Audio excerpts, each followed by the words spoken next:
Aquí vemos las mismas regiones de la arteria carótida, la arteria en una representación tridimensional y aquí en su representación angiográfica, en la vida real. Aquí vemos una área cervical, área petrosa, lacerum, cavernosa, clinoidea, después oftálmica y por último comunicante. Aquí es importante ver las relaciones de la carótida con otras estructuras que están en su alrededor. Entre ellas, esto que es el seno cavernoso. Si retiramos el seno cavernoso, vemos cómo está el segmento cavernoso de la arteria carótida interna, cómo se relaciona con diferentes estructuras nerviosas, entre ellas el tercer par, el cuarto par y el sexto par. Si hacemos un corte coronal por el seno cavernoso, encontramos cómo estaría la arteria carótida interna en la mitad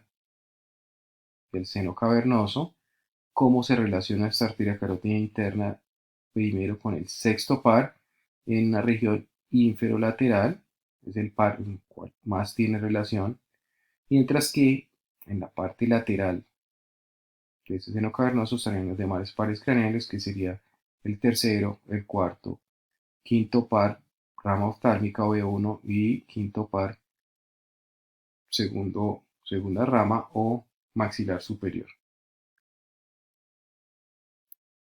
No solamente es importante ver el transcurrir de la arteria carótida interna ni sus segmentos, sino que además de esto tenemos que ver que hay otro componente que acompaña el ingreso de la arteria carótida interna al cráneo y es el sistema simpático. Fibras nerviosas simpáticas preganglionares de T1 que van a ascender, miren aquí están las fibras, que van a ascender en relación a dos ganglios cervicales, llevando información simpática alrededor de la arteria carótida interna, como una especie de rejilla de ramas simpáticas, hasta ingresar al espacio subaracnoideo.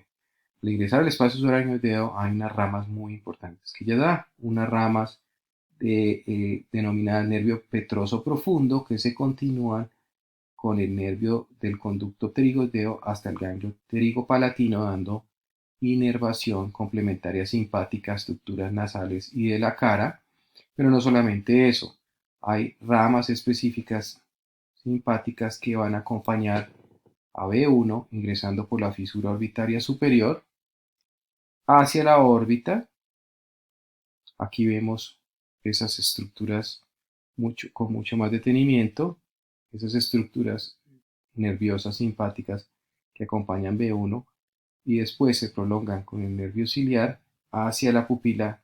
nos va a generar un control simpático del movimiento y de la regulación de la pupila. Y no solamente eso, sino que va a dar pequeñas ramas hacia algunas estructuras aledañas musculares de la órbita, en especial a un pequeño músculo que ayuda a la elevación del párpado,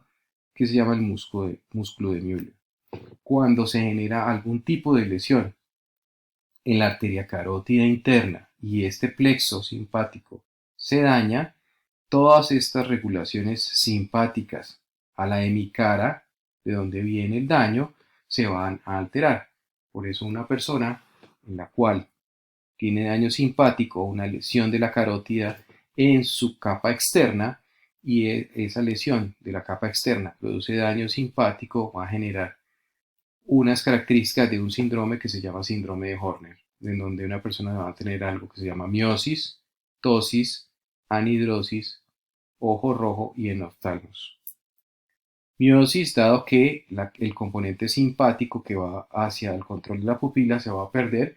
se va a dominar el sistema parasimpático y la pupila se va a volver más pequeña, generación de miosis, predominio del sistema parasimpático que van a ver que es componente del tercer par.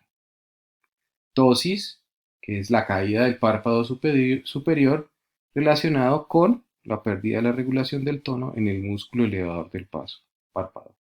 Y anhidrosis, dado que todo el sistema simpático que va hacia la cara va a estar relacionado con el control y la contracción de los músculos de las glándulas sudoríparas. Al no tener ese control, pues esa hemicara no va a generar sudoración y se produce algo denominado anhidrosis o falta de sudoración específica relacionada con la inervación simpática que va acompañando a la arteria carótida interna.